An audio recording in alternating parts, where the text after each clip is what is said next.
wow. What else is there to say but just wow. What an exciting week it has been for Penn State football. And welcome back to the Penn State recap and preview show for this week, week number 4 for the Nittany Lions, and coming off a just dominating win over the Auburn Tigers. I mean, wow. I didn't see it coming. I had people telling me not to worry about the game. That you always got to worry about a game, especially going down to an SEC school on the road in an environment that they claimed to be better than the whiteout, and I laughed, ha ha, in return. And by the third quarter, they were completely gone. It was all Penn State in the fourth quarter, including the bleachers and the stands. But what a game, a dominating win, and that right there was a statement win for this Penn State football team. And I know I'm going to, well, Auburn's not very good. They're going to be a weak SEC team. I don't care who you are. You go to a different conference's school on the road in an environment like that and get a win like this, that's got to be momentum. That's a statement win. 41-12 the final. It was pretty even early on.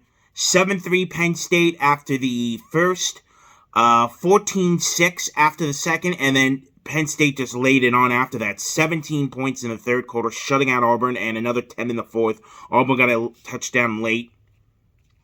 But, I mean, it was just pure domination from, I wouldn't say the start. It definitely picked up once we got going. It was a slow start indeed, and including on one of the first plays of the game, Sean Clifford taking a massive hit from one of the Auburn defenders and then going for it on 4th and 1 in your almost own side of the field, and they get stomped, but they only let up a field goal on the other side. That was good.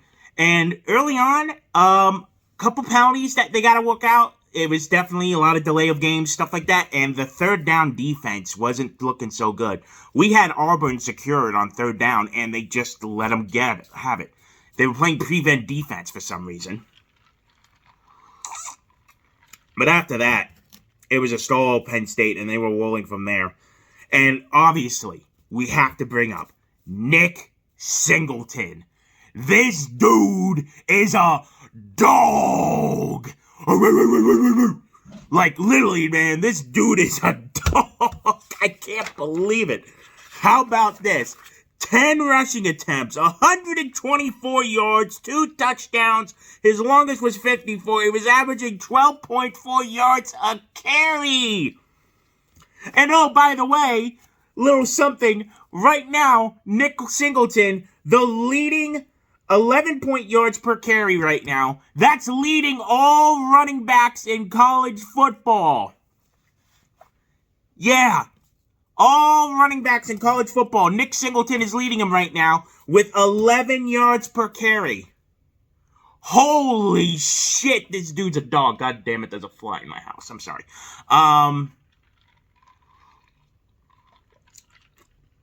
And he's only a freshman. He's a true freshman. He's only going to get better. And if he keeps up this momentum, he's not only going to win all the offensive freshman awards out there, he might even be in New York for the Heisman. That's going to be crazy if he could keep this up. I'm not saying he's going to win it, but you got to consider him for votes if he keeps this up. So Singleton had a game. Clifford, man. Sean Clifford, let me tell you something here. We've all had our thoughts about Clifford. I've said it multiple times. He went 14 completions on 19 pass attempts, 178 yards, no passing touchdowns. His longest was a 34-yard pass.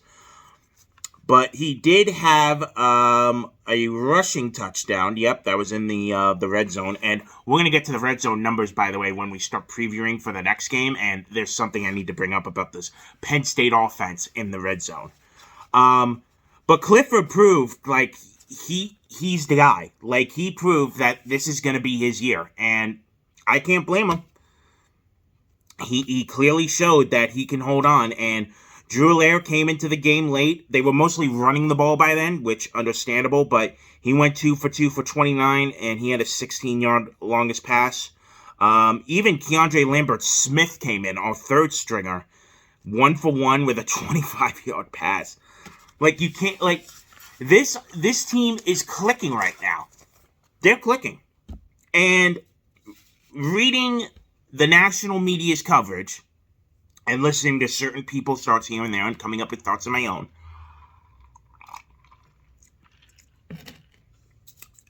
we are clearly the third best team in the Big Ten East. I'm going to say that right now. I think we are definitely better than Michigan State right now, who just came off a loss to Washington. And if we could keep this up, now I'm not getting ahead of myself, but this team could definitely challenge Michigan and Ohio State. And if Penn State gets the job done in these next 2 weeks, which we'll get to, that game on the 15th of October against Michigan up at the Big House, you could be looking at 2 5-0 teams. And, oh boy, that will be a matchup. Now, I'm not saying we're going to win, but that'll make all the narratives even better. Who will be the team to challenge Ohio State moving forward? Will it be the Michigan or will it be the young Penn State upstart team? And it just seems everything's starting to click now, which I had my doubts going in, especially about the running game, but man, if Nick Singleton continues at the pace he's on, we got something here. And that's what's good about it too, the running game. It takes pressure off your quarterback in the passing game. If you got a running game, which Penn State struggled with last year, it just made it 10 times harder for Sean Clifford. Now that he's got this, makes it easier for your quarterback, and man, it's showing. And they shut down the Auburn Tigers, who were running this 2-quarterback system of TJ Finley and Robbie Ashford. Both attempted 19 passes, 11 to 10 for Finley, 10 for 19 for Ashford. 152 for Finley. Ashford had 144. Both threw a pick. Ashford did get a touchdown, but they shut him down. And they shut down Tank Bigsby, which I am shocked about that. 9 rushes for 42 yards, 3 losses.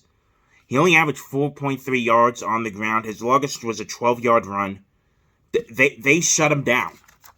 And they shut down these Auburn Tigers too, man. That defense came to play, which I will admit, I thought the defense would be a little weaker this year than years previous, but man, oh man, just looking at it, I mean, Jair Brown, one of them, Kobe King, of course, I gotta mention Joey Porter Jr., Curtis Jacobs, Jonathan Sutherland. You got some guys on this defense. I will say, the secondary's looking great. And the key was the linebacking core, and they played great on Saturday. So, I mean, what else is real to say, really, that we're looking good. We're looking good for now. Things are holding steadily, but you got to take it one game at a time. And James Franklin did bring that up in his weekly press conferences this week that, of course, you're not going to overlook Central Michigan. You're not. But you do have to take it one game at a time and improve on the mistakes you made and just not get caught in the trap. So that brings us to Central Michigan. It'll be a noon kickoff this Saturday against the Central Michigan Chippewas. It'll be, it was announced that Penn State will be honoring the 1982 National Championship team. It's a 40-year anniversary for those guys, so great to have all the alumni and Littlemen back in town for that. So this will be only the second meeting between Penn State and Central Michigan. I was kind of shocked about that. The previous one took place back in September of 2005. Penn State won 40-3. As expected, in that game back in 2005, Michael Robinson threw for 3 touchdowns and rushed for another, while Deion Butler had 5 catches for 108 yards and 2 touchdowns. And they only held Central Michigan to 14 rushing yards. Jesus. Ooh, so, I mean, it's a MAC team. Again, another MAC team. Now, I'm not as concerned for this one as previous. I forgot to get the lines for this game. Son of a gun. Oh, well. I'm going to assume Penn State is at least a 21-point favorite, possibly even more, maybe even 28 at this point. I will put in a little note here of the exact line ready now. Good job, editor, which will be me later. Sorry about that, but I'm going to assume Penn State is at least a 4-touchdown favorite. Maybe a little more, maybe a little less. Again, I put it up on screen. So, again, it's just tuning things up, really. Again, Nick Singleton, want to see him dominate. Sean Clifford, again, improve on the passing game. The defense, of course. And just have an all-around clean game. That's what we're looking for here. Clean game. And I don't know much about Central Michigan. They played Oklahoma State in their first game. Held on with them. They lost 58-44, so it was a shootout with them.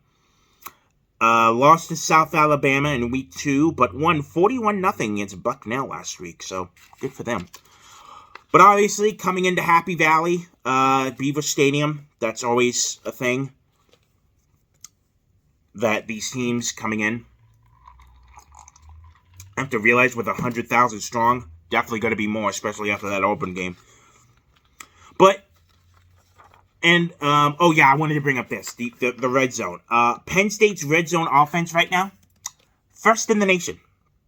First in the nation in red zone offense. So that means every time Penn State has gone into the red zone this year, they have gotten points out of it. And that's exactly what you need. That is a key stat right there. First in all of FPS in red zone offense. So we are efficient in the red zone, which will be a good thing moving forward. So that's pretty much it. It's just tuning things out. Making sure we're getting ready. We're building up to that Michigan game on the 15th. Again, don't want to look anyone in between there. Nothing against Pat Fitzgerald next week in Northwestern too, but it's just building up for that big battle against Michigan. And oh boy, that's going to be a dog fight up at the big house. So, that's about going to do it for this Penn State recap and preview. I fully expect the Penn State win, obviously, and again, it's just playing a clean, efficient game. That's all you want, and trying to not get any injuries as we keep moving on forward, as this will be the last non-conference game of the year before we get into full Big Ten play the rest of the way. So, that is going to do it for this one. Thank you all for watching, of course. If you'd like this, share it, bring it all around. We're trying to build up again, baby. 50 subscribers on this channel. That's our goal right now. So, if you haven't already, please spread the word, and I appreciate all your support and all those who watch this. Thank you all again for watching, of course, and I will see you in the next one. We are